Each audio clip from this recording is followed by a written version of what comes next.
Good morning. This is Father Stephen Kelly from St. John's Church in Detroit, and we're continuing our series of daily morning meditations where we generally look at one or another of the lessons that are assigned for morning or evening prayer, what is known as the daily office lectionary. And today for Saturday, let's take a look at the first lesson assigned for morning prayer from the first book of Samuel. And in fact, it's the book of Samuel, is 1 and 2 Samuel, but that Samuel, his earthly life ends here at chapter 28. Chapter 28, 1 Samuel, beginning at verse 3. Now Samuel was dead, and all Israel had lamented him and buried him at Ramah, even in his own city. And Saul had put away all those that had familiar spirits and the wizards out of the land. And the Philistines gathered themselves together and came and pitched in Shunem. And Saul gathered all Israel together, and they pitched at Gilboa. And when Saul saw the host of the Philistines, he was afraid, and his heart greatly trembled. And when Saul inquired of the Lord answered him not, neither by dreams, nor by Urim, nor by the prophets. Then said Saul unto his servants, Seek me a woman that hath a familiar spirit, that I may go to her and inquire of her. And his servant said unto him, Behold, there's a woman that hath a familiar spirit at Endor. And Saul disguised himself and put on other raiment, and he went, and 2 men with him, and they came to the woman by night, and he said, I pray thee, divine unto me by the familiar spirit, and bring me him up, whom I shall name unto thee.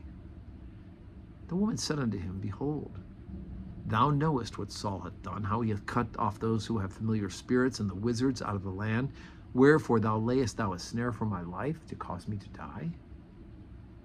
And Saul sware to her by the Lord, saying, As the Lord liveth, there shall no punishment happen to thee for this thing. And then said the woman, Whom shall I bring up unto thee? And he said, Bring me up Samuel. And when the woman saw Samuel, she cried with a loud voice, and the woman spake to Saul, saying, Why hast thou deceived me? For thou art Saul. And the king said unto her, Be not afraid. For what sawest thou? And the woman said unto Saul, I saw gods ascending out of the earth. And he said unto her, What form is he of? And she said, An old man cometh up, and he is covered with a mantle. And Saul perceived that it was Samuel, and he stooped with his face to the ground and bowed himself. And Samuel said to Saul, Why hast thou disquieted me to bring me up?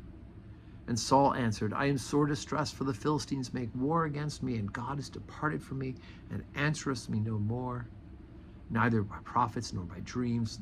Therefore I have called thee, that thou mayest make known unto me what I shall do.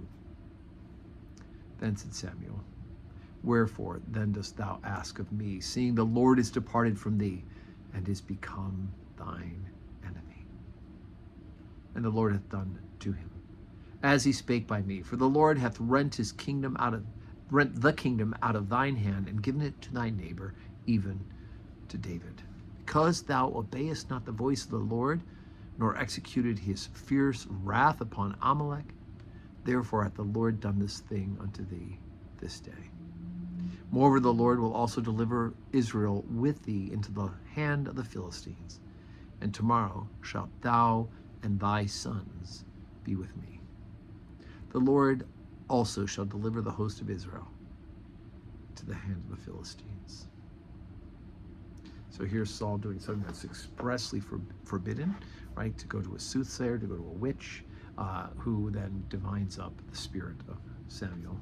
And it's the worst kind of a soothsayer, and one that has some spiritual power. God allows that to happen, obviously, in this case, in order to tell Saul that this is the end for him. And we've gone through this whole first book of Samuel, where this is exactly what's been leading up to it. Saul's kingdom is being taken and given to David, because Saul's more interested in what other people think of him than doing the right thing. So today is Saturday. We don't have a public worship today, but we're getting ready for public worship tomorrow. We have 7:30 morning prayer, 8 o'clock Holy Communion, 10 o'clock Holy Communion, and 5:30 evening prayer. So please pick a service or two and plan on joining us for worship on Sunday. And until then, may God grant us a Saturday that's full of blessings.